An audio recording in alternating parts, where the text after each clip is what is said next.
meron din po kasing inilabas ang Department of Trade and Industry na listahan ng mga brand ng paputok na binigyan nila ng certification. 10 brand ang kasama sa listahan na mula sa iba't ibang bahagi ng bansa. Nakikita po ninyo sa screen ninyo yung mga brands na sinabi po ng DTI. Paalala ng DTI, hanapin ang Philippine Standard Quality Mark na may license number sa mga bibilhing paputok para matiyak ang iyong kaligtasan. Okay, public service muna tayo habok bago tayo magpolitika at saka Manila's Finest. Puntahan lang natin muna yung mga paalala para po doon sa mula sa Meralco. Yung mga paalala sa pagsalubong po ng bagong taon na mga parin. Nakita niyo po sa inyong screen na huwag kayong magsisindi ng paputok malapit sa mga facilities po ng kuryente. Delikado po yan. Iwasan gumamit ng mga party item malapit sa mga pasilidad ng kuryente. Maghanda po ng fire extinguisher saka yung mga ipong tubig po ha. Importante, lalo sa mga katulad ko, yung community namin sa Santa Mesa, lagi kami mga drum-drum na tubig kapag bagong taon kasi anything can happen po. Iwasan din po yung Octopus Connection. Maraming nagcha-charge ng phone. Tapos tanggalin po sa saksakan ng Christmas lights kapag hindi na po ginagamit or kung matutulog na kayo. Okay naman yun ng parang prime time.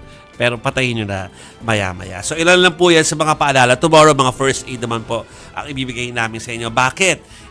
Wala nang takot yung mga bata Nakita mo ba yung labanan? Yung video? Nung naglalabanan ng, lucis lang naman yata. Basta pakita natin kung para ma-judge natin kung ano yung pinagtatalunan nila o mga... Labanan ng lucis? Yung parang mga bata sa kalye. Tama ba ako na yun, mga kapatid? Yung labanan ng paputok sa Iloilo. Sa paputok pala, akala ko mga lucis lang. Oo, mga paputok. Nag-itsan sila ng paputok? Daytime. Ayan! Ay sus, parang nagbabarilan ng paputok pala to. Oo. Ay, masaya yan. Oy, masakit yan pag natamaan ka. Pero sa tayo na parang fun yan, Pero ngayon kasi delikado na po yan, Depende kung ano kasi yung gawa nung produkto, di ba? Correct. Sigurado. At saka di ba nga yung kinukwento ko na naka-experience na kasi ako ng yung parang nasaktan ako because of lucis, yung mahahabang lucis. Na nahawakan ko siya sa ilalim. Di ba may handle siya na color red na plain? Yes. Tapos parang instead na yung pag-shoot up, nag-shoot up yung lucis, dumaan dun sa ilalim. So parang medyo nadaplisan ako sa kamay. Kaya sabi ko, simula nung ayoko na ng malalaki. Yung mga cute na lang na lucis yung ginagamit ko. Alam mo kung nakikita ko rito? Parang yung version ng laro natin nung bata tayo, Ed. Yung papel na yung lapis, iaano mo. Yung meron 2 base camp, tapos yung lapis, sa-slide mo. Ano yun? Para magkaroon ka ng... Pakita nyo yung gagawin ni Ed. Ayan. Usong-uso yan sa amin nung bata kami. Kasi pag bored kami, yan ang mga laro. Hindi Sige, Ed, pakita mo, Ed. Hindi ba kayo sa kabataan ninyo? Baka hindi lang nagawa Parang walang ganyang laro nung kabataan namin.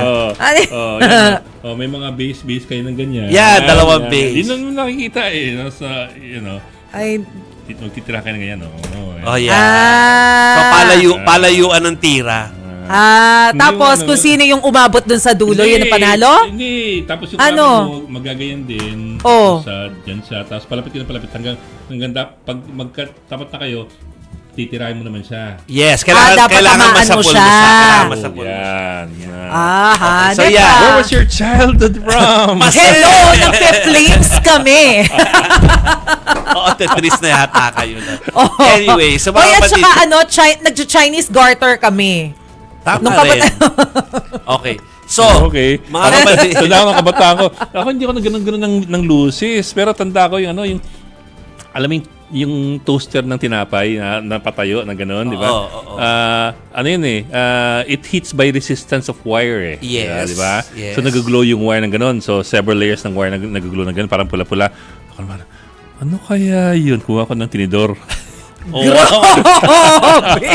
Ang delikado ng laro nito. Wag yung gagayahin yun. Nakita niya nag-epekto sa akin. Huwag yung gagayahin. Teka lang, so napagalitan ka ng nanay mo noon? Hindi niya alam. Okay, so... Pag ganun ko, So mga kapatid... Kaya dati diretso buho ko nakulot dahil doon. Sinimulan po namin dyan para po magabayan ninyo po yung inyong mga anak dahil sila'y maglalaro siyempre dahil holiday. Nakabakasyon po yung mga yun, saka siyempre gusto mag-enjoy ngayon New Year. Okay naman mag-enjoy basta sila ay inyong gagabayan para alam nila kung paano mag-handle ng mga bagay na pwede maka-aksidente sa kanila.